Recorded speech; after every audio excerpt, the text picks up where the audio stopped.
Dear friends, ಇವತ್ತು ನಮ್ಮ ಯುವ ಜನತೆಗೆ ನಾನು ಒಂದು ಕಿವಿ ಮಾತನ್ನು ಹೇಳ್ತಾ ಇದ್ದೀನಿ.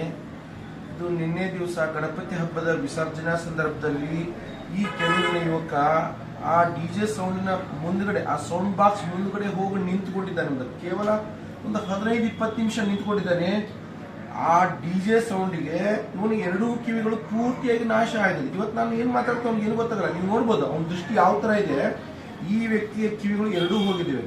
ಅದಕ್ಕೆ ನಾನು ನಿಮ್ಗೆಲ್ಲ ಹೇಳ್ತಾ ಇರೋದು ಏನಪ್ಪಾ, ಒಂದು ಕಿವಿ ಮಾತಂದ್ರೆ, ನಾವೆಲ್ಲ ಡಿಜೆ ಸೌಂಡ್ ಮುಂದೆ ನಿಂತುಕೊಂಡು ಹುಚ್ಚದ್ದು ಕುಣಿತೀವಿ. ಆ ಧ್ವನಿಯ ಪೊಲ್ಯೂಷನ್ ಅನ್ನ ಲೆಕ್ಕ ಹಾಕುವುದಿಲ್ಲ. ಇದು ಈ ಯುವಕನ ಮೇಲೆ ಆದಂತ ಒಂದು ಪರಿಣಾಮ. ಆದ್ರೆ ಚಿಕ್ಕ ಚಿಕ್ಕ ಮಕ್ಕಳ ಮೇಲೆ ಏನಾಗ್ತದೆ ಅಂತ ನಾವು ಯಾರು ವಿಚಾರ ಮಾಡೋದಿಲ್ಲ. ಹೊಟ್ಟೆಲಿರ್ತಕ್ಕಂಥ ಪ್ರೆಗ್ನೆಂಟ್ ವುಮನ್ಗಳು, ಹೊಟ್ಟೆಲಿರ್ತಕ್ಕಂಥ ಮಗುವಿನ ಬುದ್ಧಿಮಾಂದ್ಯನೂ ಹೋಗುತ್ತೆ, ಹೃದಯ ದೌರ್ಬಲ್ಯ ಆಗ್ಬೋದು, ಹಾರ್ಟ್ ಅಟ್ಯಾಕ್ ಆಗ್ಬೋದು. ಇವತ್ತು ಇದು ಒಂದು ಜ್ವಲಂತ ಉದಾಹರಣೆ. ನನ್ನ ಮುಂದೆ ಕುಂತಿದ್ದಾನೆ ಈ ವ್ಯಕ್ತಿ. ಅವನು ಎರಡೂ ಕಿವಿಗಳು 95% ಹೋಗಿದೆ, ಕೇವಲ 5% ಅವನು ಜೋರಾಗಿ ಮಾತಾಡಿದ್ರೆ ಮಾತ್ರ ಕೇಳುತ್ತೆ. ನಾನು ಇಷ್ಟು ಸಾಮಾನ್ಯವಾಗಿ ಮಾತಾಡ್ತಿದ್ರು ಅವ್ನಿಗೆ ಏನು ಕೇಳೋದಿಲ್ಲ. ಯಾಕಂದ್ರೆ ಅವನ ವ್ಯಕ್ತಿಯ ಒಂದು ಹಾವಭಾವನೆ ನೋಡ್ಬೋದು.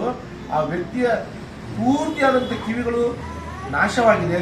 ಅದಕ್ಕೆ ನಾನು ನಿಮ್ಮಲ್ಲಿ ಒಂದು ವಿನಂತಿ ಏನ್ ಮಾಡ್ಕೋತೀನಿ ಅಂತಂದ್ರೆ, ಈ ತರ ಹೆಚ್ಚೆಚ್ಚಾಗಿ ಡಿಜೆ ಸೌಂಡ್ ಅನ್ನು ಹಚ್ಕೊಂಡು ನಾಟ್ ಓನ್ಲಿ ಗಣಪತಿ ಹಬ್ಬದಲ್ಲಿ ಮಾತ್ರ ಅಲ್ಲ, ನಾವು ಉಳಿದ ಸಂದರ್ಭದಲ್ಲಿ ದೀಪಾವಳಿ ಇರ್ಬೋದು ಅಥವಾ ನಮ್ಮ ಮದುವೆ ಸಮಾರಂಭದಲ್ಲೂ ಹುಚ್ಚ